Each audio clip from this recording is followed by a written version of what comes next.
What if I told you that in 1930, an entire village of 30 people vanished without a single trace? No bodies, no signs of struggle, no explanation. Just gone. This isn't the plot of a horror movie. This is the true story of Anjikuni Village, and it remains one of the most chilling, unsolved mysteries in human history. Deep in the Canadian wilderness, about 500 miles north of Churchill, Manitoba, sat a small but thriving Inuit village called Anjikuni. For generations, around 30 people called this remote settlement home. Hunters, fishermen, and their families living in harmony with one of the harshest environments on Earth. These weren't nomadic people. They had established homes, a way of life, routines that had sustained them through countless brutal winters. The village had been there for decades, a small but permanent fixture in the vast white emptiness of the Canadian tundra.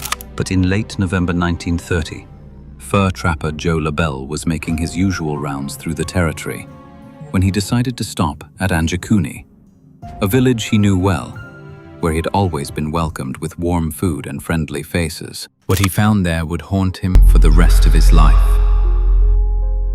As Joe approached the village, something felt wrong.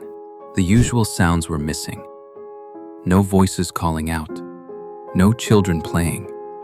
No dogs barking. Just an eerie, unnatural silence. He called out.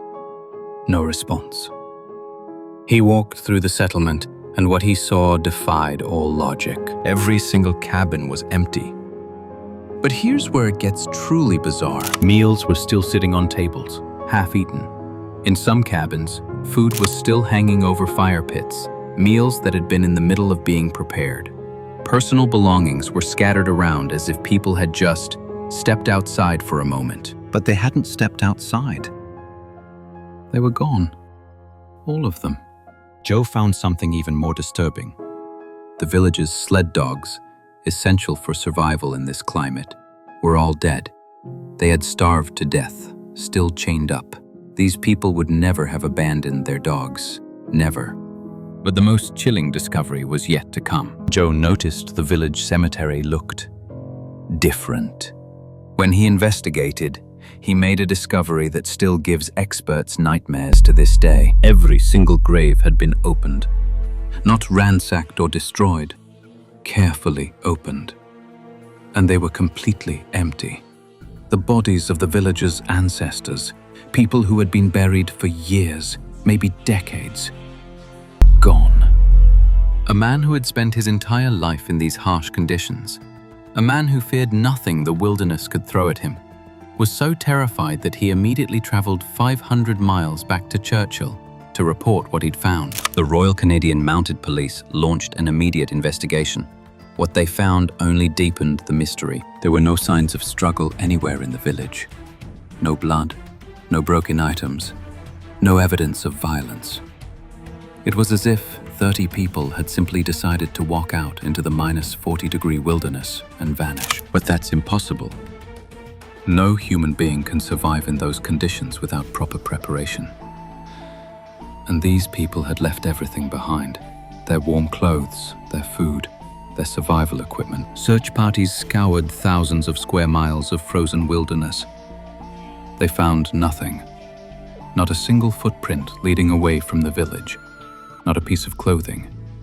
Not even a body. The RCMP interviewed every trapper, every pilot, every person who had any connection to that region. No one had seen anything unusual. No one had any answers. It was as if 30 human beings had simply evaporated. In the 90-plus years since the Anjikuni disappearance, investigators, researchers, and amateur sleuths have proposed dozens of theories. But none of them fully explain what happened. Theory 1. Mass migration. Some suggest the villagers simply moved to another location en masse. But this doesn't explain the abandoned food, the dead sled dogs, or why no trace of them was ever found anywhere else in Canada. Theory 2. Natural disaster. Could a sudden blizzard or other natural phenomenon have trapped and killed everyone? Possible, but where are the bodies? And how do you explain the opened graves? Theory 3. Government cover-up. Some believe the Canadian government relocated the village for unknown reasons and covered it up. But there's no evidence of this, and it doesn't explain the supernatural elements of the case. Theory 4. Spiritual, cultural explanation. Inuit folklore speaks of entire villages sometimes needing to move to follow spiritual guidance, but abandoning the dead, leaving dogs to starve. This goes against everything in Inuit culture. Theory 5.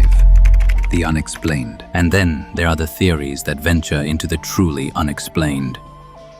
UFO researchers point to this case as potential evidence of mass abduction. Others suggest some kind of dimensional phenomenon, that the village slipped into another reality. These theories sound far-fetched, but when you can't explain something with conventional logic, the unconventional starts to seem less impossible. Today, nearly a century later, the site where Anjikuni Village once stood is empty wilderness once again. Nature has reclaimed whatever evidence might have remained.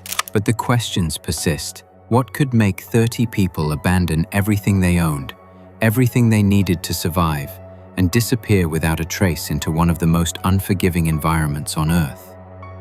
Why were the graves opened? Where did those bodies go? And perhaps most disturbing of all, if this could happen to an entire village in 1930, could it happen again? The next time you're alone in a remote place, maybe camping in the wilderness or driving through an empty town, remember Anjikuni Village. Remember that sometimes people just disappear.